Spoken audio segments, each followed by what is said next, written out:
Hello everyone, welcome back to my channel Koyel vibes. ভিডিওর ফার্স্টেই যেটা দেখতে পেলে ওটা কি এবং কোথায় সেটা আমি ভিডিওর লাস্টে বলবো, তো লাস্ট পর্যন্ত দেখো।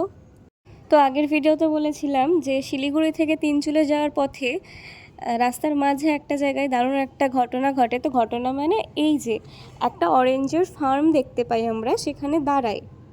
এই যে এইগুলো যেগুলো দেখলে এগুলো একদম র জুস, একদম গাছ থেকে পেড়ে তৈরি করা। তো ওখানে যেতেই সবার মাথায় আসে এখান থেকে কিছু তো একটা খেয়ে যেতেই হবে, যেটা ইউনিক হবে, যেটা টেস্টি হবে। তো সেই ভেবেই একটা জিনিস ওরা অর্ডার করে।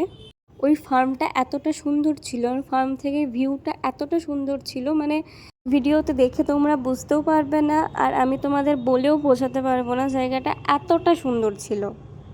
ওখানে এই ডুমুরের মতো দেখতে, মানে ডুমুরের থেকে অনেকটা সাইজে বড় এই ফলটি ছিল। এই ফলটার যে কি নাম বললো আমার ঠিক মনে নেই। তার ঠিক বাঁদিকে এরকম একটা জলের টাব ছিল। আমরা ফার্স্টে লক্ষ্য করি নিজের মধ্যে মাছ আছে, পরে নোটিশ করি যে কালারিং মাছ ঘুরে বেরোচ্ছে। তো এই সুন্দর দৃশ্য দেখার পর এই যে এই ড্রিঙ্কটা অর্ডার করেছিল, এটা ছিল অরেঞ্জ ফ্রুট বিয়ার। দাদারা আমার আর অনুশ্রীদির বাদে ওদের চারজনের জন্য অর্ডার করেছিল। আমরা শুধু হাতে নিয়ে দেখছিলাম কেমন স্মেল, কেমন কি। বাট একবার টেস্ট করেছি, মারাত্মক ছিল, মারাত্মক। আর ওপরে যে লঙ্কা গুঁড়োটা দেওয়া ছিল ওটাই আরও, মানে ওটার সাথে আরও মারাত্মক লাগছিল খেতে।